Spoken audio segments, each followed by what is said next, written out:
Well, good afternoon, ladies and gentlemen. My name is Ryan Hayde. I'm the commander of the 505th Command and Control Wing at Harvard Field. Thank you for the claps already. Thank you. I'll be here all day. And it's my honor to host a panel on AI in the command and control world. So the 505th is the only operational command and control wing that the Air Force has, and so obviously we focus a lot on how to manage the chaos that's going to occur in any sort of fight that we expect to see. So I'm joined by my panelists, a bunch of very high esteemed leaders in industry who are actually on the leading edge of doing some of the things that we're gonna talk about today. So we're gonna hand it off real quick for introductions, and then the first question out should be an easy one. So if you can give a little introduction yourself, and then we've seen AI in the last, it's blown up in the American public in about the last 3 years. ChatGPT became a common household name, but it's obviously been around for a lot longer. But I want to go, where do you think the biggest change at AI is going to help in the command and control enterprise in the next 5 to 10 years? And we'll start with Trey.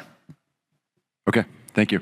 I'm Trey Coleman. I'm the Chief Product Officer at Raft and a retired Air Force guy, was a battle manager. And let me just start by saying I'm really excited and happy to be here. Thank you for being here, not just at AFA. AFA is great because, not only are we sharing ideas, but it's the homecoming, right? This is kind of like your reunion, and so it's great to see the family, whether you're in that uniform or this uniform, we all have a very important mission, and we all have to be leaning forward, and if we're not leaning forward and breaking barriers, then we're gonna lose. And so we're all in this together, and thanks for being here. Thanks for being also in this panel, because there's a lot of other panels out there, and we're glad you chose ours.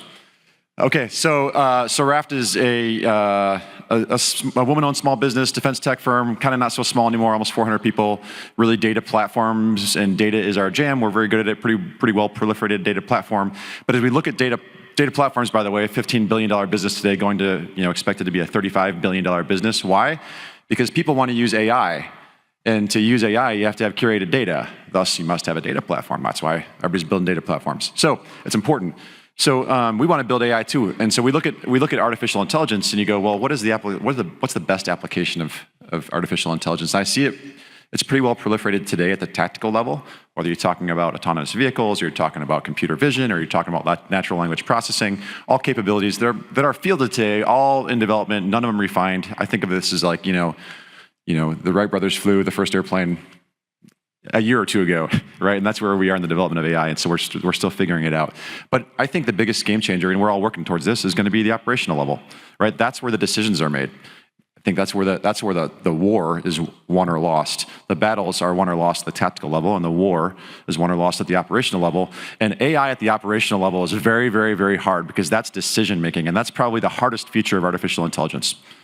You're right, it's making those complex decisions, and I'd say most of how we're using AI today is autonomy, is if-then statements, and that's very helpful. We need more autonomy, but making complex decisions at the operational level is where we have to get to, and we have to get there faster. Thanks. Ben? I'll just agree with everything that Trey said, and we can move on. So Ben Van Roo, CEO, co-founder of a company called Legion. We are a software company about 3 years old, 60-ish people, fully focused on artificial intelligence and agentic AI. And so I'll kind of touch on what that means. A little bit about myself.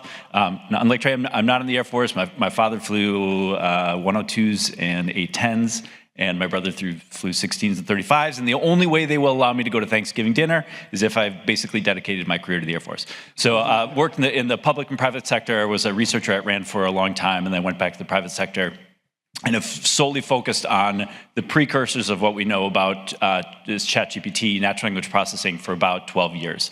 And so I totally agree that this is the last 3 years AI has been a thing. And I think for 12 years it's kind of been a thing. And I was like, this is really getting good. And so a few years ago, I started a company that really focused not on models, but really on the fact that what we observed is that the models all kept getting better, but people were trying to do work, which is a workflow. They're touching multiple data systems. They're trying to take specific types of steps. And the plumbing around how do you take a model and the right permissions and plug it into multiple applications, it was just software. And so we started out on that journey. And so right now our company has United States Special Operations Command is our largest customer. We have deployments IL2 through IL6. We are enterprise-wide for SOCOM on IL5 and IL6. And we are coming to, if you guys Air Force, the Nipper GPT platform sometime this fall when they resolve a few things. But we'll be one of the first agentic platforms there. So all that precursor, why do I think this is important? Where do I think AI is going? I think over the next couple of years, what you're going to see, and we all know ChatGPT, and we've all used it for personal use or for professional use, sometimes for professional use when we shouldn't be going on to ChatGPT, but we use that today to ask questions and in some cases do workflows. I like to do a guided series of things. And what we're still kind of in the very infant stages of it. Even the Nipper GPTs, everyone's kind of used to this chat paradigm. But what's coming really, really soon are going to be more directed co-pilots. I need to accomplish these discrete series of tasks over a period of day. And that's going to come, and people are going to talk about agents. Next couple of years, it's going to look like that. Beyond that, which is really interesting, I think we're going to get much more into allowing agents talking to agents. So think of your little, your NCOs are now digitized, and they are having communications and making chain of custody, potentially decisions with rules around them in the next 5 years. 10 years from now, nobody actually knows in the venture community or in the AI community what's going to happen in 3 years. But 10 years from now, I think we really need to think very much forward and say, degraded environments, what policies are we going to give to agents to make decisions? Doctrine will have to change probably in the next 3 to 5 years. It's going to move slowly. It feels now like in some ways it's moving slowly, even though it's moving quickly to most. But very soon we're going to be augmented by hundreds, if not thousands of agents working on our behalf, not just in the physical battlefield, but also in the digital world. All right, thanks. Peter? Yeah, hi everyone, sorry. I had Skittles for lunch, so they got caught in my throat there for a second. So I'm Peter Guerra. I lead AI for Oracle, a small data company probably have heard of. We've been working with the federal government since 1977, so it's just been an amazing privilege to work with the government for so many years and to be the trusted partner there to have a lot of the data. Just as a quick fact, we process a lot of data for the federal government. We do like $1 billion of transactions with the Treasury every single hour. We have medical records for veterans. Like we have a lot of trusted data with customers. And the reason why it's important is I agree, data first, AI follows. And so what we've been focused on is really helping our government customers think through how do you use that data? How do you make workflows go faster? How do you, take some of the barriers of, parts of bureaucracy that are needed, but can potentially move faster? And then how do we help you do that using AI? How do we help you get new AI insights and so forth? So it's been great.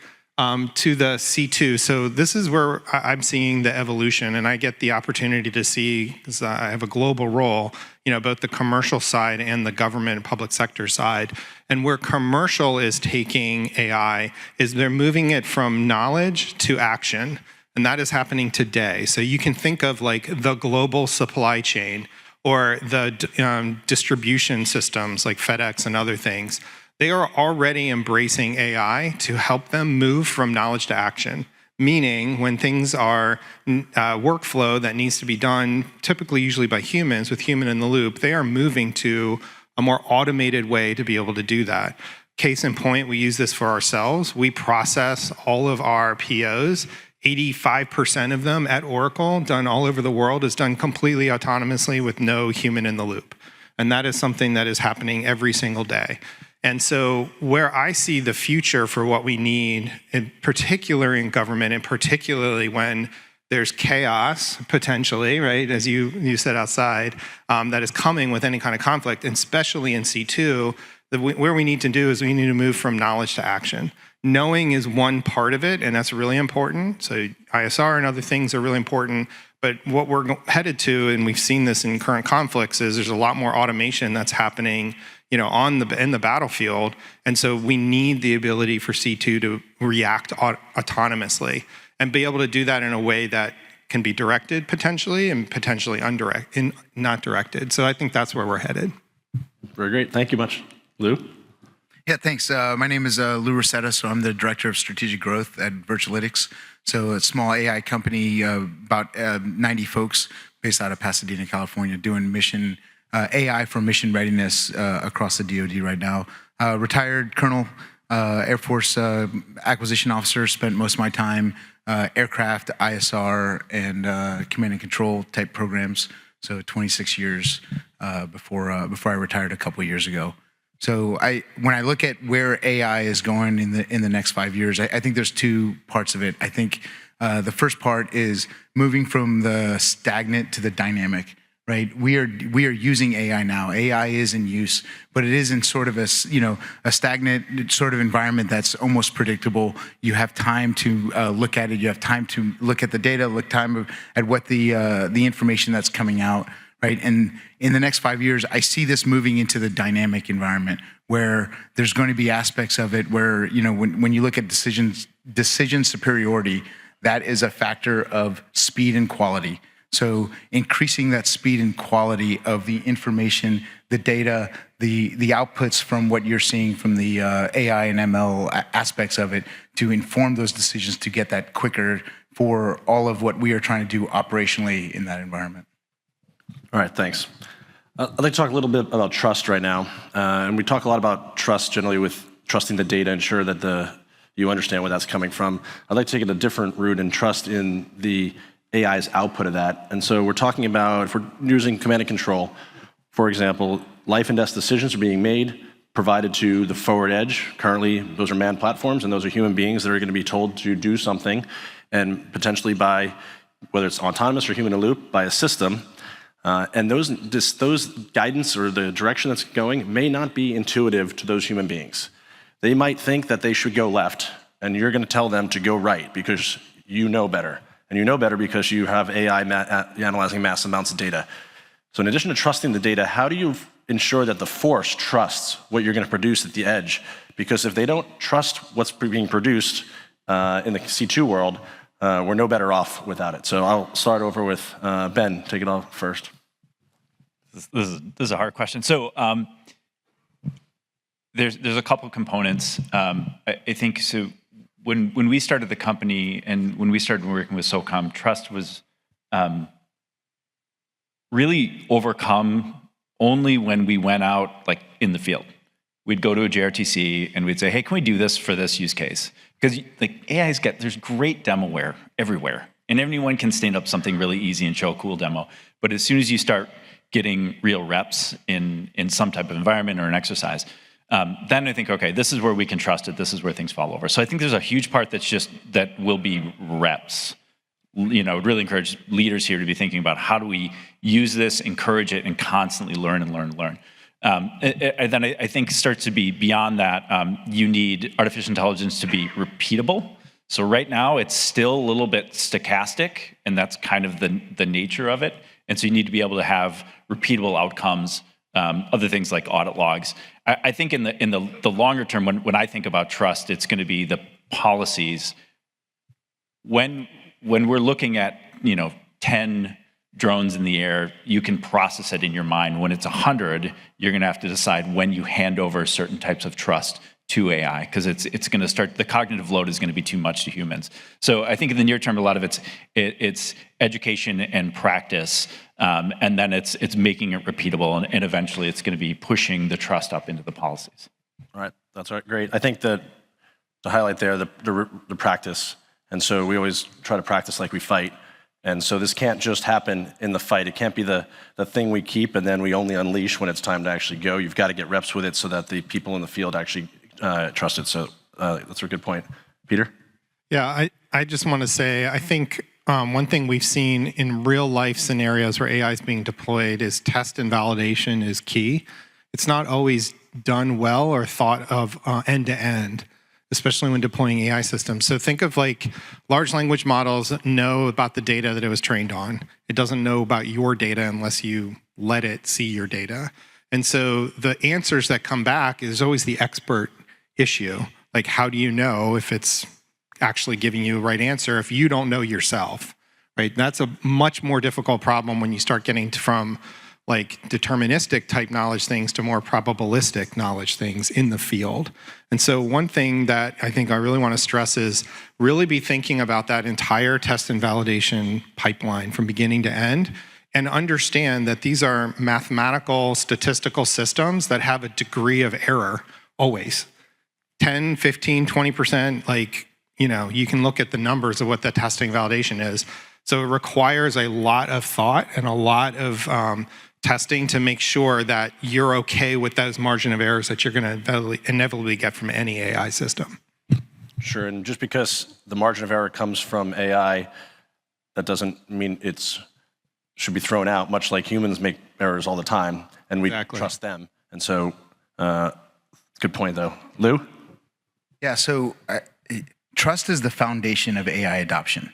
By far, that's the critical point, right? So in the end, especially when you're looking at it from a decision standpoint and decision superiority, you know, we hold our decision makers accountable. We hold our airmen and our commanders and guardians accountable.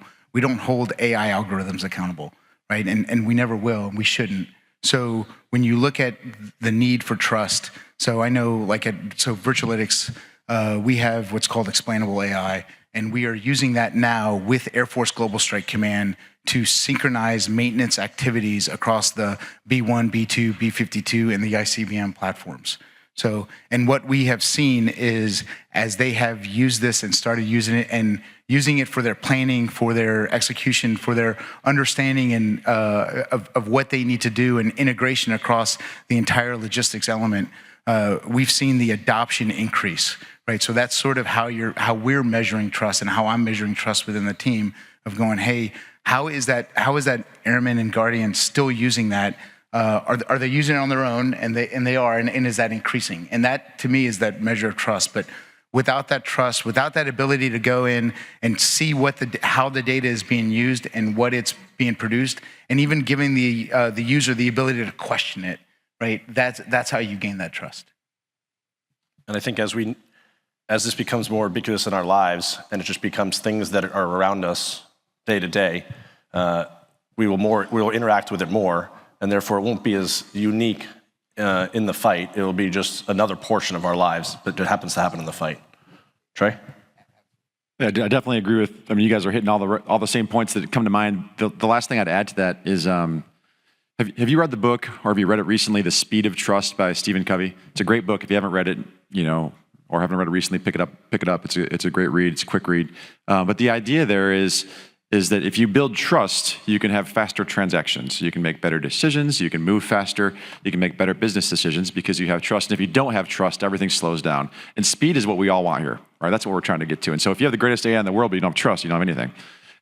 So I want to think about that book. You know, it's great to apply human principles to AI because that is what we're trying to you know, artificially recreate here. And I think he talks a lot about transparency and communication. And so as we're building these AI products, I think it's very important on us, one, to be very clear with our, you know, expectations and not oversell, and probably incumbent on the government side to not have sky-high expectations and expect perfection the first time we deliver an AI product. And so we got to meet in the middle, be very transparent, and work together to build these products jointly and build that trust together. All right, thanks. We talked a little bit about chaos, and I described the operation level war attempting to take chaos and make it understandable. And I'll use an example. Let's say you plan 100 aircraft to launch, 70 actually launch to get to the push, 50 come back, and in the time that happened, 3 bases, runways are destroyed, there's PL here that's no longer there's no missiles over here, and now all these aircraft are coming back, and they have to go somewhere. And right now, the human being's ability to understand and figure where that is either to the operational tactical level command and control that has to figure out that chaos and manage it. That is rapidly exceeding the capability of human's ability. And so I see a huge ability in this realm to organize the chaos. So if we'll go over to Peter, what do you think the best way, or how can AI help us do something of that organization of the operational level war with, you know, many, many inputs that they'll have to take into account? It's appropriate. You gave me the chaos question first, so appreciate that. So, I mean, we have this analogy today. Actually, one of the airlines that I work with, I'm not going to say which, but they actually have to deal with this on a daily basis across their, just the analogy, across their entire fleet, even as it's flying. President comes in, they have to delay, they have to go, it's very complex. And by the way, they don't really use AI, they actually use paper to do it. So next time you get on a flight, think about that. They should be. That's why we're talking to them. Anyway, but I think the whole point of AI is if a human can do it, then why do we even need AI? So human right now, when you're overwhelmed with facts, it's very difficult to pick out signal from noise. We know that. And so that's where I think, what I said earlier, in these situations where we're planning for, future conflicts and challenges in very specific spaces like airspace, we really need to be thinking about how do we move AI from knowledge to action? How do we use the AI that is available today, we can use today, to help us with that planning? Because I think what we're going to have is we're going to need to have the integrated data together in order for us to be able to turn that knowledge into action much faster. And again, I'll say it like I said earlier, in order for us to get to that point, we have to focus on the data. And the big challenge right now across Air Force, Department of War, every customer I work with, is that data is not together. It's not in a way where you can actually be able to go to knowledge to action like we talked about. So I think start with that, testing and validation, and then we can move to the AI agents for any kind of mass chaos scenario. Okay. All right, Lou? Yeah, like you said, we are managing that chaos now, but it is very, done at that human level. Bringing that to, artificial intelligence and machine learning really gets to how are we connecting all of that data? How is that data being connected and integrated together? Right now, like you talk about, right, I can have a spreadsheet that has four tablets on there on the bottom, and I'm not sure what the heck's going on in each one as they're trying to integrate it all. But that's where artificial intelligence can bring in, right? So, when we talk about decision superiority and decision intelligence, right? But there's also that data superiority, right? How much data can I bring in and bring that all together so it all makes sense, right? And this is where, I'm a meathead rugby player. How do I get to, how do I get to understand all of this at one time at a very quick rate? And it's going to be that integration of data to manage that chaos. And so how are we going to connect, for example, the aircraft status with the runway status, with the right radars, with the right weapon systems, what's operational, what the targets are, looking at red air, how are they operating? We're going to have to put that all together, either, and not in one database, but have something that can reach out to all those databases for the information. All right, thanks. Trey? I think about, it is all about the data, and there's a lot of data out there, and it is chaotic. But I think that one of the things we fall in the habit of doing is trying to bring all that data to one person, and I want to present it in a neat, clean, and orderly way. But I would argue that all that information doesn't necessarily need to get to a human. The way we can think about AI is what workload can I offload to a machine to do for me, so I only have to think about the simple, the hard things. So I'm not wasting my brain power doing simple administrative functions when I have really complex, hard decisions to make, and use AI to do that. All right, thanks. Yeah, so I think that's 100%. So we've kind of laid out the foundations of it. It's first, you is to the extent possible, you will want to know where are all the runways, what's the status, and the unique portion of where AI is going now, which is a little bit different than the past, is I would argue you could solve those problems with optimization algorithms of the past, it's mail the world, but all was numerical. Now there's more context that can come in around it with language and what's the status of things. So you can do more with the models. You can work to get the models. Artificial intelligence can also help us orchestrate.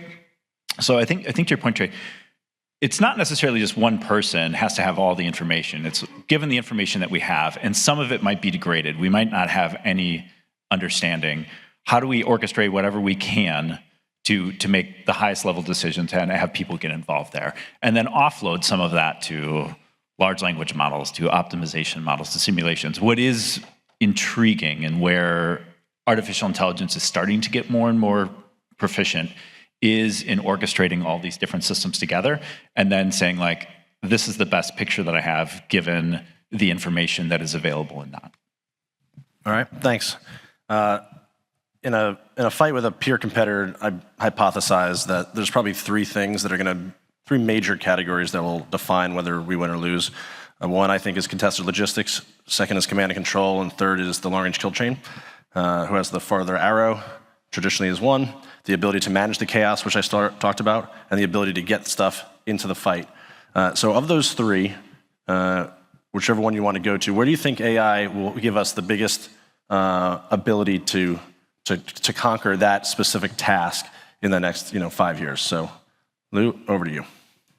Where will it? Which one of the big three? I think it's going to be honest, the managing that fight, managing that the orchestration of the actual operations at that time. So we're doing it now, right? So right now at Virtualitics, we are managing that logistics sustainment, building, readiness spare kits. What is that agile combat employment? Based on the tail numbers we're doing, based on the parts that are on that aircraft, that can be done now, and that sets the stage, and that's that foundation.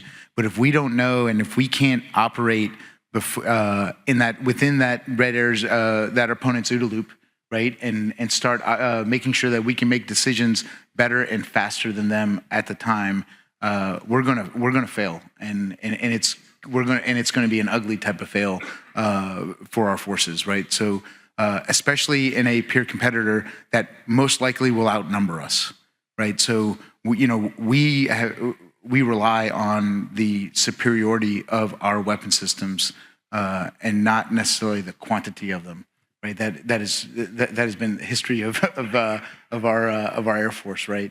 So the ability to utilize that in a much more effective and efficient manner to create that mission set is going to be key.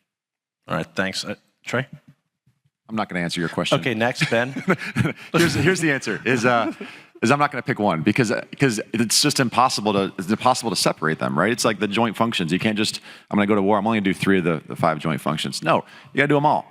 And so I would argue that what AI is going to help us with is going to link the 3, right? So when I'm executing a long-range kill chain, I know what logistics I need to move after that kill chain has been executed so that I can rearm, and I'm making the best decisions possible about how to move those logistics. And so I think it's actually the connective tissue between those 3 functions that AI can help us the most. Awesome, thanks. Ben, would you like to punt. Go? Yeah. But maybe to also punt, I'd say what I kind of think about, and Peter and I have known each other for a few years, and thinking about what does AI look like at the edge. All these different functions when they are contested, when they're degraded, I almost worry most about the fact that we might really start trusting all of this stuff, and then if we don't have that connection, it's going to be, what's our decision cycle look like? And so I think it's going to be, part of it's going to be our ability to have AI available, especially in times when blank hits the fan and we're in really degraded environments. So we can still make, that group, these 5 guys over here have access to some form of AI that they've now expected to be part of their decision process with some level of data. So again, it's going to be the preparation for the mass chaos is I think going to be an interesting linchpin for all 3 of those. Yeah, that's interesting. So right now we're talking about trust in AI before, and we might get to the point where that's not even consideration anymore. It's so part of our lives that when we don't have it, we now know how to go back to the way it was before. Yeah, no teenagers can write any term papers anymore. Yeah, so, it's not going to happen. That's right. It's funny, but not funny. Peter?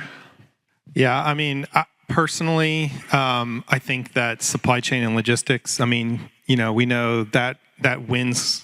You can't fire a bullet you don't have or a missile that isn't there or still being built in some factory somewhere. I think anything that we're kind of expecting in terms of any conflicts in the next 10, 15, 20 years, the most important thing where we can apply AI right now is across supply chain and logistics, because we know that we need materials, we need to support the soldiers and airmen and others. Like, if it's not there, then we can't execute. So I think everything follows from there personally. And what we're seeing, just from everyone's perspective around like the global supply chain and logistics, they are rapidly adopting AI to automate all parts of the supply chain and logistics community right now, today. And I actually don't see in the US at least, I don't see as much adoption around that yet. And I think that's an area where we can really kind of focus and improve, and I think is the most important of the three. Sorry, I know you're a C2 person, but, No, but C2, sorry about that, sir. But I really do think that is like the key thing, that if we're going to use AI for anything today, that's an area that we really need to partner together on. Yeah, I agree. It's all a command and control problem. You've got to do it all, otherwise it doesn't get there. Fair. All right, we got a little less than 10, so finish it off with. We've talked a lot about the benefits and what we're seeing in the future and where we think AI is going. What are some misconceptions of what we think AI is going to be able to do for us that is probably not reality, specifically when we're talking about what we're trying to do in command and control? And so I'll roll the bones and go with Peter first, the chaos guy. Thank you. Yeah, I appreciate that. It's going to be total chaos. I get questioned all the time because I actually studied AI at the technical level, mathematical level. I always get asked the Terminator question or whatever. So I think what's really where we're headed is actually a combination of AI, intelligence, and action, actually with robotics. I mean, let's just put it out there. It's not Terminator, so nobody quote me on that. Hopefully there's no media here. But, really but thinking about things that work together. It's not just the AI for knowledge, it's action then into, whatever we start thinking about in 10, 15 years around robotics. You're already starting to see that actually in some factories now. Like with the humanoid robots and like what NVIDIA's announced and all that kind of stuff. But if you think about that in, our context, that is, you go downstairs and there's every single booth has some sort of autonomous, flying thing in their booth, like every single one except Oracle, but every one, because we don't do that. But, so I think that's where we're headed. And so I think that's, again, I'll just stress again, the testing and validation portion, because that's the part that, as a mathematician, I start worrying about probabilistic models being applied to things that fly and can do damage, right? Like that gets to be real challenging very quickly. So I think that is where we're headed. And I think that is, where we're going to see most of the development happening over the next 10 years. All right. I think you've hammered testing in every answer. So I think that's near and dear to what you believe. At least I'm consistent. Yeah, that's right. Lou? Yeah, I think one of the biggest, I would say, misconceptions when we're talking about artificial intelligence is it's the ability to solve problems, right? And thinking that AI is going to be the solution. AI is an enabler. It is going to help us make the decisions. It is going to help us, bring together information that we haven't seen before, right? Because either it's been hidden in other data, right? Because, we're just overcome with the amount of data that's there, or it's in an area that we just haven't looked. So, to go and, again, right now, we're using artificial intelligence to support B-52. I'll use B-52 as an example since I was the SPO director there, right? We're using to support B-52 maintenance activities. AI is not going to tell us, hey, the reason why we're having a flutter issue on aircraft 18 is because of this part. It's not going to get down there yet, but it is going to identify that, hey, that flutter is always happening in this environment, at this case, at this part, maybe even at this location on the aircraft. So now our engineers can look at that and really hone in on that problem much quicker. Because, when I was the SPO director, it took us 22 months to find out what was going on in an aircraft.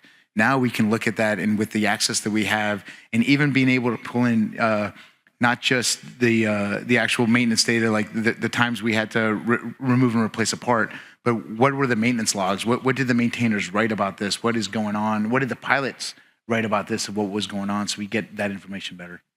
Thanks. All right, Trey? I think this is more of a ethical question than a technical question. The human race is brilliant. The people in this room are brilliant. We could build amazing things, and we could certainly build a machine, a tool to make really complex decisions. And we can build anything. But the question is, should we? And I think, I personally draw the line at decisions about taking human life. I think that we should never cross that line. We are capable today of building artificial intelligence that can make that decision, but we should not today or ever, in my opinion. All right. Thanks. Ben? Yeah, I think I'll maybe go kind of a different way with it and almost go to something you're talking about earlier on. I think there's a misconception right now where we're starting to think about AI is like almost exactly what it is at this moment in time. And this moment in time is kind of ChatGPT, plus or minus, and we have different variants of it. But and we've talked about where does it impact C2, where does it impact everything. For me, I think it's going to be much deeper than that. We do need to spend some time in the DoD thinking about how is this going to impact mental health? How are we doing training of these soldiers? How are we helping them do defense travel? Like, you guys are going to all have to deal with vouchers and go home and be like, God, I wish I had some AI to fix that. So I think there's a little bit of it that I would encourage us to not let it, even like chat, manifestations of chat, in a few years will be there, but in other realms it'll feel antiquated. And so one thing that I'd say is there's a misconception that we now know what it is and how we are going to use it. And the ethical questions are front and center, but also it's just like, it's just a moment in time where we've barely scratched the surface, for all the good and the bad and the weird in between. All right. Lightning round, 1 minute or less. What do you want this audience to take away about AI in C2? Trey. Let's work together and build it. Okay, perfect, love that. It's gonna move as fast as we want it to. Okay, Peter? Testing and validation. Perfect. You knew I was going to say that, right? Like, I knew you wouldn't let me down. I can't say it enough. I knew you wouldn't let me down. All right, and then Lou. We need to start on the road to adoption, like true adoption. So we talk about it quite a bit. We talk about how can we incorporate it into our weapon systems, right, from an acquisition standpoint, from the engineering standpoint. But how do we start adopting it now, right, at the basic level from an engineering standpoint, to put it into our systems, so when we field the system, we're not trying to add an AI capability into it later that gets, shortcut, but how do we bring it in now to where it's part of the design, part of the thinking from the very beginning, so we can start moving forward. All right, thanks. So ladies and gentlemen, again, it truly was an honor to be able to sit on stage, or stand on stage while you sat, with leaders like you that are taking this to the next step and actually trying to get what the fielded forces and what our men and women in the fight need. So thank you all very much, and I appreciate your attention and time today.